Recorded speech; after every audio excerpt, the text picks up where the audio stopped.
ৰাসৰ কাৰণে কিবা এটা কৈ দিয়া। শুভেচ্ছা থাকিল ৰাসলৈ আহিবা তোমালোকে আমাৰ ঘৰুৱা ৰাস চাবলৈ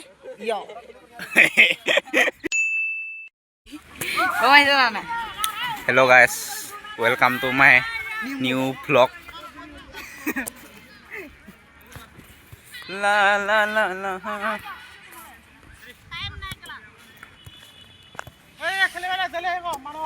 কালিৰ পৰা যিহেতু ৰাস আমাৰ গাঁৱত পেণ্ডেল বনাই থকা হৈছে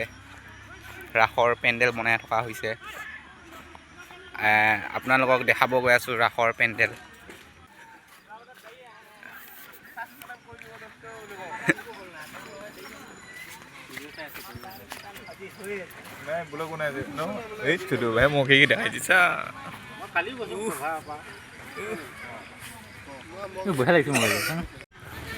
এইবিলাক চাওক গাইজ দোকান বনাই আছে ইফালে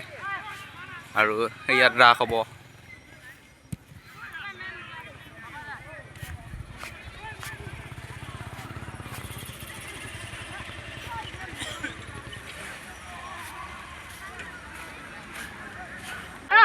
ৰাসৰ কাৰণে কিবা এটা কৈ দিয়া। শুভেচ্ছা থাকিল ৰাসলৈ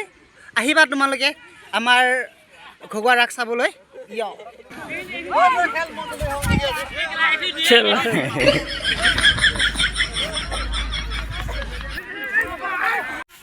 ৰাসৰ কাৰণে কিবা এটা কৈ দে যিহেতু কালিৰ পৰা ৰাস কেনেকুৱা চিষ্টেমত ক'ব লাগিব যিটো চিষ্টেমত পাওঁ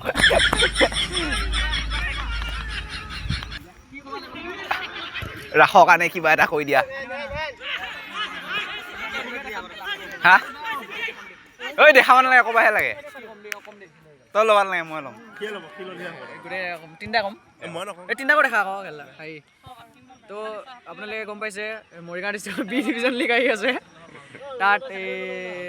দুটি তীব্ৰ প্ৰতিদ্বন্দ্বী দল প্ৰতিদ্বন্দ্বী কৰিব মানে তীব্ৰ গতি দল প্ৰতিদ্বন্দ্বী কৰিব ভাল আজিৰ ব্লগটো ইমানেই আছিলে মানে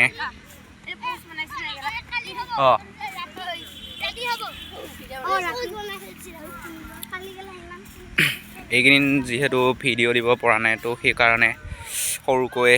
ব্লগ এটা বনালোঁ আজিৰ ব্লগটো ইমানেই আছিলে প্লিজ লাইক কমেণ্ট কৰি দিব আৰু লগতে চেনেলটো ছাবস্ক্ৰাইব কৰি দিব বাই